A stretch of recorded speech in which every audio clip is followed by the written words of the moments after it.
Hi guys, welcome to another KamicarzCreation video.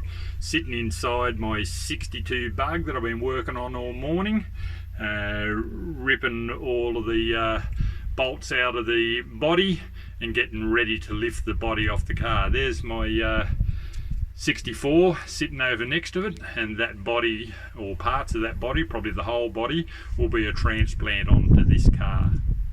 Anyway, I'll show you through a bit of what I've been doing. Well guys, this is my 1962 VW Beetle. I've been working on it all day. She was pretty messy when I got it. Stripped a lot of the interior out.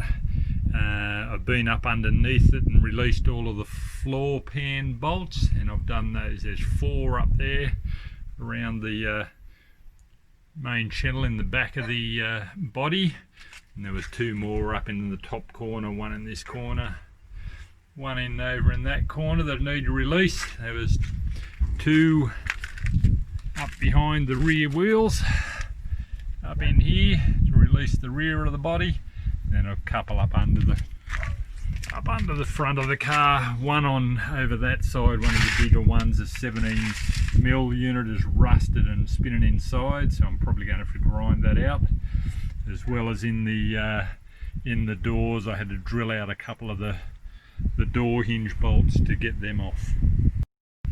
I've taken the fuel tank out. The fuel tank's in amazingly good condition, as is generally inside the body here. In the wiring, all looks really good. I've released the main steering column, ready to start lifting the body off. Down inside the front here, there were a couple of major fastening points, and the steering column is the main thing you need to do to lift the body off from this side. Here's the fuel tank out of the 62 that I just took out. Obviously the 64's really trashed in the front and didn't have one. But you know, as far as the paint goes on it, the condition of it, very tidy. Like, other than that body being crushed, everything else is not too bad. You know, in the covered in areas, definitely in the boot, and in the bonnet area. You know, the engine looks pretty good in there, a little bit dirty, and the wiring and the fuel tank look really good. The cabin's a bit messy, floor pan is trashed, and the body is pretty shoddy, but yeah, got a fuel tank. This is a 1200cc 62, and there's the engine in its entirety. I reckon this car has been a runner and driven to the point where it's been sat in a paddock. I'm deluding myself maybe, but I reckon this won't take much to get running, and as soon as I get the body off, one of the first things I'm going to try to do is get it running. I checked the oil. See if I can just grab the camera. I checked the oil earlier on. Still got good oil in there up to the dipstick. Might need a change before I spin her over, but see how I go. And inside the distributor, I'll see if I can pop this off.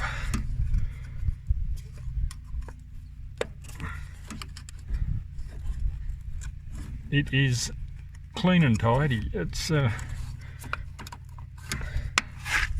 got to pop this other side clip.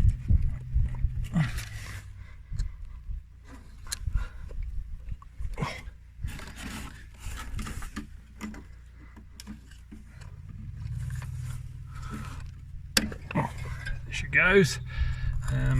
But have a look inside there. It's immaculate. I was so impressed when I had a look inside the Dizzy, which gave me the feeling that this thing may run without too much trouble. The big issue is on the inside. The battery has been taken out of it, and they've just basically cut the battery leads off. I haven't got a key for it, but I have had a look at how to hotwire it, so it shouldn't be a major issue. A bit of a clean up, hook the battery up, join up a few wires and see if I can get it running. One of the things that impressed me about this car when I first saw it was that bumper. I paid $800 for these two cars, and this body on this car is a shocker. Really bad damage in the roof area. This door that I took off is badly damaged, but lots of creases in it. She's been hit in the side guards here on both sides, and a fair bit of damage on the guards. Two of the wheels, the tyres had popped, so I'm just gonna, there was a spare which I've set up and pumped up the other wheels, and I'm just gonna get one of the wheels fixed up, put a tube in it, and she'll be ready to roll in onto my hoist and take this body off. So here's the front end of the 62, the green one. Again, a really nice bumper. So the front and rear bumpers on this are really good. I'm missing one of the light globes, but the other one's sitting there. So a few bits and pieces, and these guards are pretty trashed. But anyway, she's looking good. So this one is a 64, and as you can see, the top end of this body and even the lower section is much better than the other car. Love the rust and patina on it. Bonnet is good, as is the boot lid. Up inside the car, she's been pretty trash. There's absolutely no front end under it, no gearbox, no rear end, but still a lot of parts sitting in her.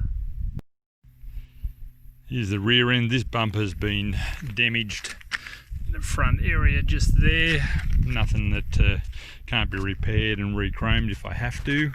But again, look at the body lines along that roof, along the rear window, up through here, all very nice, not a bad door.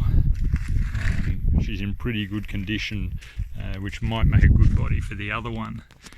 Inside the car I haven't cleaned it out as much as the other one, but it's all there and intact. I really like that little radio blanking plate in my finished Bug Gold Norman.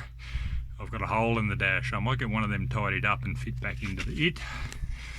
I've got the seats out of it, and I'm thinking about doing up a set of these seats for my Norman, the 71.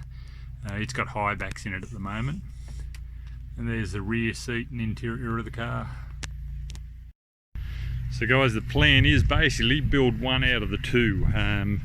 Once I get the body lifted off this one, which has all of the running gear all intact, probably new floor pans, definitely new floor pans, and get the running gear all set up, cleaned up, tidy, new floor pans in, and just work on the lower end of it, and then I'll see what I can do with these two bodies to merge into one. That's it, 62 and 64. Not a lot of difference between them, but they're not bad little bugs. So guys, to say goodbye, I'm inside my 64. She's not quite as cleaned up as the other one. I'll get to it next. Next week I should get a tyre on that rim, get the thing rolling again, and I'll roll the 62 into the shed, and lift that body off and have a good look at the floor pan and what I've got to do to get that engine running. So keep watching. It's an exciting, they're exciting little projects amongst all of my other projects. I just need time. Anyway, it's good fun playing. Catches.